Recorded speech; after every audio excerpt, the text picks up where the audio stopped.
Hey, I just want to come on here and talk about the importance of using inclusive language. The whole point of inclusive language is just to make sure people feel included, valued, and empowered.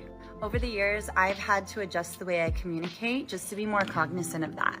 So one thing I avoid saying is parents. Not everyone caring for a child is a parent. I've had lots of students in the past being raised by grandparents, uncles, aunts, nannies, etc. But more specifically, I also avoid saying mom and dad, for the obvious reason that not everyone has a mom and dad. Many kids are raised by single moms. Many have two dads, two moms. All families look different, and it's really, really common, so please don't assume anything. Instead, I say grown-ups or families. Go tell your grown-up to check their dojo message when they get home. It's such a simple fix just to make sure that no one feels unseen. Let me know if you want more videos like this. I think it's so important and I love talking about it. When my teacher used to call my parents, I used to bring my parents, but some of my friends used to either bring their grandparents or their uncles. Then my teacher used to ask this specific question, "Whom did you bring with you today?" or "Who came with you today?" This simple question solved many problems. How stupid and talentless can you be to not able to adjust according to situations? Maybe this is the reason why many people say the American education system is trash. White people ruined most of everything. Before Europeans colonized the globe, thousands of indigenous peoples acknowledged and celebrated multiple gender identities as part of their culture. Not only did Europeans spread religion to get others to convert to their ideologies, but the idea of the gender man and woman was also a European ideology. That was one of the tools of the colonization process. And then men and women became the standardized gender identity as what we now know today. So your family thinks they're gonna get away with dead naming you and misgendering you this holiday season? No, they're not. You know why? Because you're deranged kazoo kid. You play a wind instrument. You take your mouthpiece and you just anytime the wrong pronouns or the wrong name comes out, and you be obnoxious as shit. Because they'll stop real quick. Yes, they can get away with it because they are your parents. They gave birth to you. I wish they had the superpower to see the future, then we wouldn't have to see this crap on the internet. And what about when adult employee misgenders you intentionally? While he's talking, you're talking. You just misgendered me again. Okay. Multiple times. Gotcha. Both of you have. Sorry. Wasn't intentional, but if you want to take it personal, that's also. Well, she did do it intentionally twice. You're talking to me too. You said she and then you said he. You're being condescending, and if you want to continue, I have Port Authority escort you out the building right this moment if you want to play that game with me. Okay. Would you like to continue 3 days before Christmas? I really don't mind. I'm good, I'll just put this on. This guy was calm and stood his ground. And that is what a normal person should do in front of these idiots. I am an abortion fairy godmother. Here is my magic wand. Here is my sack full of abortion pills. And basically, you put a positive pregnancy test under your pillow, and in the morning you wake up to abortion pills. I wish her mom would have taken that abortion pill when she was in her womb. I'm a non-binary middle school special education teacher, and only my two paraprofessionals know that I'm non-binary, because that's not like a conversation I want to have with parents and admin right now. Anyway, one of my students said that I was a beautiful king the other day, and that was just so affirming. It gave me the gender euphoria. Have a good day. Lady, I think you need a special education. What's up? Let's do a tour of my inclusive classroom. Starting off with the social justice word wall we will be growing throughout the year. We did our identity maps and what is identity. A large collection of books. More books. Here is our math studio wall.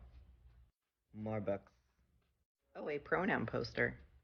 A shocking pride flag. Yes, because love is a human right and everyone in this classroom matters. Our schedule wall. More inclusive picture books. Pronoun mascot.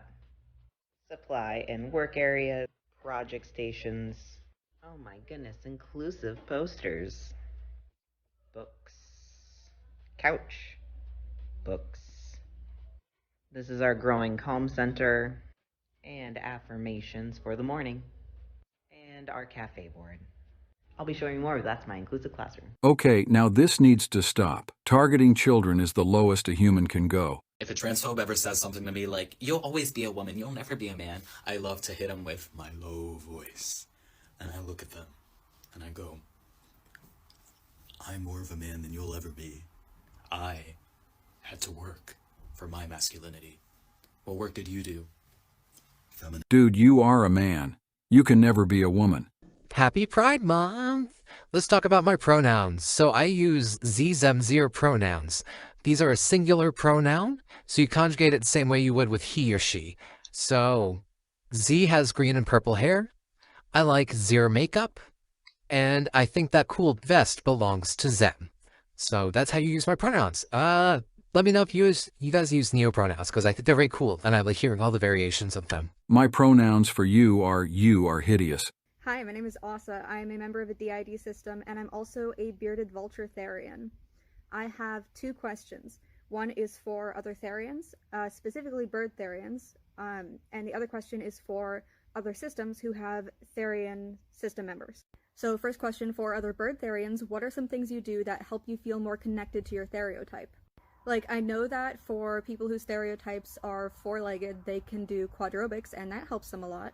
But obviously that's not applicable to bird therians.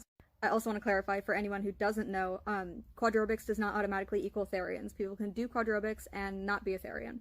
So that's my first question, how to feel more connected to bird stereotypes. And second question is for systems with therian alters. Do these alters appear human in our world, or do they appear as their stereotype in our world? Or is it kind of a combo situation? Like, we have someone in our system who is both a guy and a vulture at the same time. We don't consider him a therian because he doesn't consider himself a therian. He just kind of exists as both of those things at once. Is that how therian alters work in you guys' systems? Just very curious about how other people experience this kind of thing. I don't understand a thing. Maybe I am too normal for this crap. Everything I say about gender is influenced by my whiteness, which is obvious, but there's an interesting second part to this. The rejections of gender and gender roles that I create and embody will still come from my whiteness, those acceptable to my constructions of self as a white person. I will likely uphold and encourage white beauty standards and see and more immediately accept other white rejections of gender. Essentially, even the most critical analysis of gender I have will still be white, and white gender rejection can and does uphold whiteness and white supremacy. Queer appropriation of African-American vernacular English is one example of this, as is mainstream exclusion of fashion excellence in black representations of masculinity, while celebrating white men for having basic hygiene as if they're revolutionaries. Of course, that's not to say we can't attempt to take in other viewpoints, but it's still going to be a fundamentally white perspective. Even this is a white perspective. It's literally the only one I can give you. So if you want to learn how other people construct and deconstruct gender, you need to learn it from someone who doesn't look like me. Because see, this is what it came to. Now white people are thinking it's their fault for everything. Every choice a person makes is his responsibility. Haven't you heard my life, my choice? Your pronouns? She, they. Why is that? Because even though, like, I have no crazy gender dysphoria, I don't, like, identify as, like, a female, if that makes sense, but, like, I don't feel... What are your pronouns? They, them. Why? Because I'm non-binary. What are your pronouns? Any. Why? Just whatever people feel comfortable with, you know? What are your pronouns? He, him. Why? That's just how I identify. I identify as talking insult man. So now can I insult you, call you names without any consequences? Okay, is it okay if I touch you? Yeah. Okay, cool. Okay, if I touch you. Go right ahead. Before we get started, do you mind if I touch you? I'm also gonna cut my fucking hair. Do you mind if I touch you?